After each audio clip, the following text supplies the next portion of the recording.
I pray God save the king, for a gentler nor more merciful prince was there never. These were among the final words attributed to Anne Boleyn on the scaffold at the Tower of London on 19 May 1536. A queen condemned to die, praising the very man who had signed her death warrant. Why?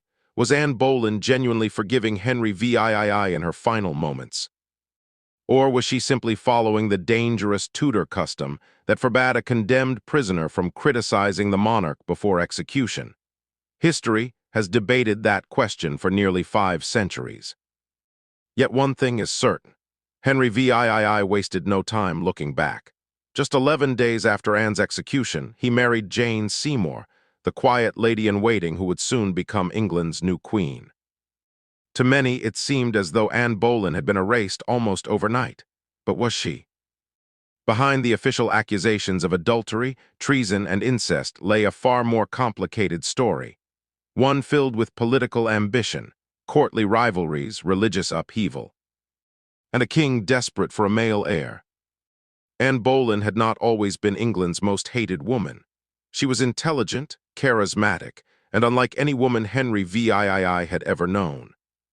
She refused to become merely another royal mistress, forcing the king to make a decision that would change English history forever. His obsession with Anne broke England away from the authority of Rome, shattered centuries of religious tradition, and transformed the monarchy itself. But the same king who had moved heaven and earth to marry her would eventually accuse her of unimaginable crimes. Were those charges real? Or was Anne the victim of one of the greatest political conspiracies in Tudor history? In today's story, we uncover Anne Boleyn's extraordinary rise, her dramatic fall, the truth behind her final speech, and why her legacy survived long after Henry VIII believed he had erased her from history. This is the untold story of Anne Boleyn. Yet Anne Boleyn's story did not begin on the execution scaffold. Long before she became England's most controversial queen, Anne was simply the ambitious daughter of Thomas Boleyn, a respected diplomat at the Tudor court. Unlike many noblewomen of her time, Anne received an exceptional education. As a young girl, she was sent first to the court of Margaret of Austria in the Netherlands and later to the French royal court. There, Anne was introduced to a world of elegance, politics, music, literature, and sophisticated court culture. She learned fluent French, mastered graceful conversation, and developed a confidence that would later set her apart from every other woman at Henry VIII's court. When Anne returned to England in the early 1520s, she was not considered the greatest beauty in the kingdom. Even foreign ambassadors described her as having dark eyes, olive skin, and a slender figure rather than the fair features that were fashionable at the time. But Anne possessed something far more powerful. She had intelligence, she had wit, and she had a presence that made people remember her long after she had left the room. At first, Anne served as a lady-in-waiting to Queen Catherine of Aragon, Henry VIII's devoted wife. Few could have imagined that one day this young court lady would become the greatest threat to Catherine's marriage and to England's religious future. By the mid-1520s, Henry VIII had become fascinated by Anne Boleyn. The king was famous for his charm, athletic ability, and confidence. Throughout his reign, he had taken several mistresses, and many assumed Anne would eventually become another one.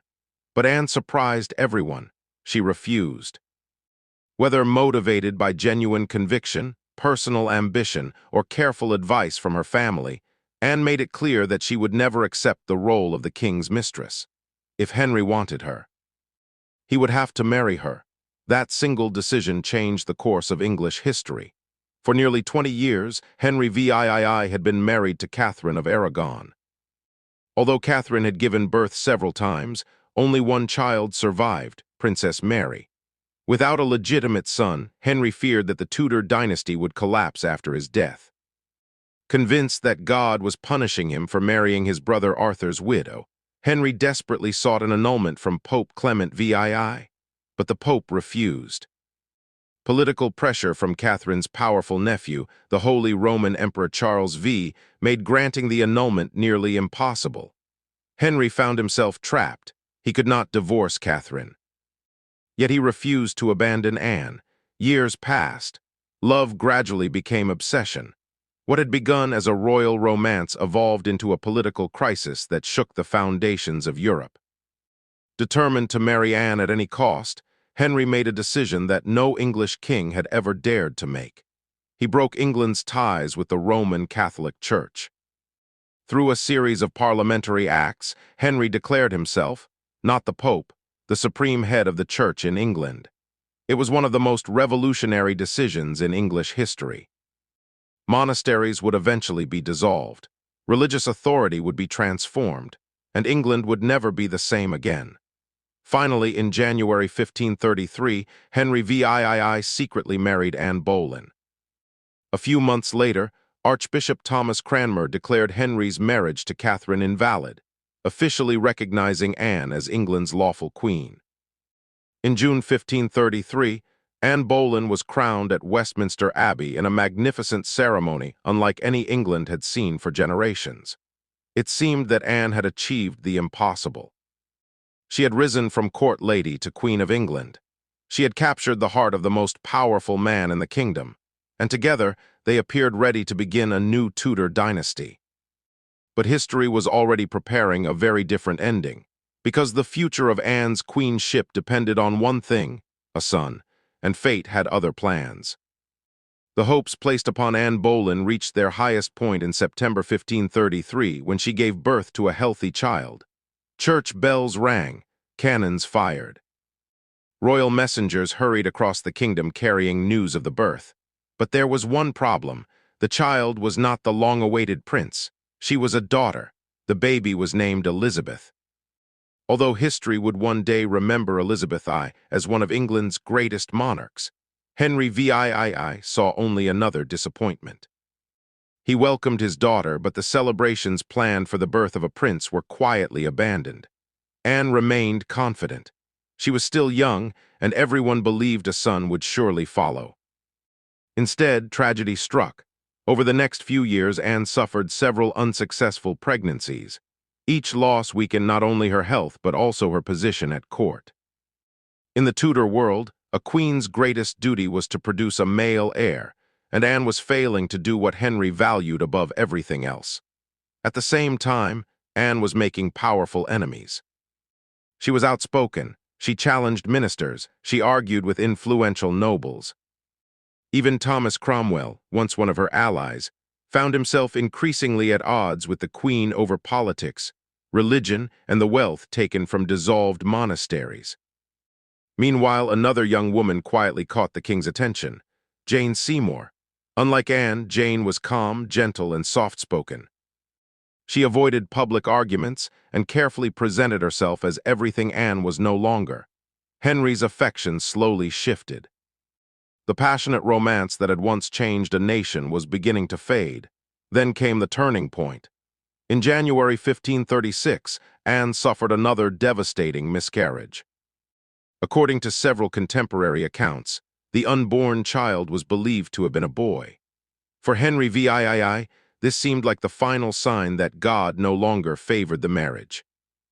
Within months, events moved with astonishing speed. On 2 May 1536, Anne Boleyn was arrested and taken to the Tower of London, not as queen, but as a prisoner.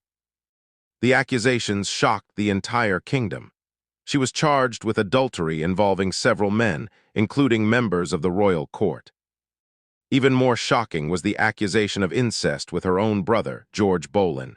If proven true, these crimes amounted to high treason. Modern historians remain deeply divided over the charges. Many believe the evidence was weak, contradictory, and carefully constructed by Thomas Cromwell and Anne's political enemies. No clear proof has ever been found that Anne committed the crimes for which she was condemned. Her trial began on 15 May 1536. Despite defending herself with remarkable intelligence and composure, the outcome had almost certainly been decided before the court assembled. The verdict was guilty. The sentence, death. Henry VIII ordered an unusual act of mercy. Instead of execution by axe, He arranged for an expert swordsman from Calais to carry out the sentence with a single stroke of the sword, a method considered quicker and more humane. On the morning of 19 May 1536, Anne Boleyn walked calmly onto the scaffold inside the Tower of London. Witnesses described her as composed, dignified, and deeply prayerful. She did not accuse Henry. She did not protest her innocence. Instead, she offered the words that have echoed through history for nearly 5 centuries. "I pray God save the king, for a gentler nor more merciful prince was there never." Whether those words reflected genuine forgiveness or simply followed the tradition expected of condemned prisoners, no one can say with certainty. Moments later, the French executioner raised his sword. With a single strike, Anne Boleyn's life came to an end. She was only about 35 years old. Her body was placed in a simple arrow chest and buried without royal ceremony inside the chapel of St. Peter ad Vincula within the Tower of London. But Henry VIII did not remain in mourning. Only 11 days after Anne's execution, he married Jane Seymour. To many observers, it seemed as though England's second queen had been erased from history almost overnight. Yet history had one final surprise. The little girl whose birth had disappointed Henry VIII would one day become Queen Elizabeth I. Under her reign, England entered a golden age of exploration, culture, military success, and national power. Ironically, the daughter Henry once overlooked became one of the greatest monarchs in English history. Anne Boleyn lost her crown, she lost her reputation, and she lost her life. But she did not lose her legacy. Nearly 500 years later, historians still debate her guilt, her innocence, and the true reasons behind her dramatic fall. Was Anne Boleyn an ambitious queen destroyed by her own rise? Or was she the victim of a king who would sacrifice anyone in his relentless pursuit of a male heir? The answer remains one of the greatest mysteries of Tudor history.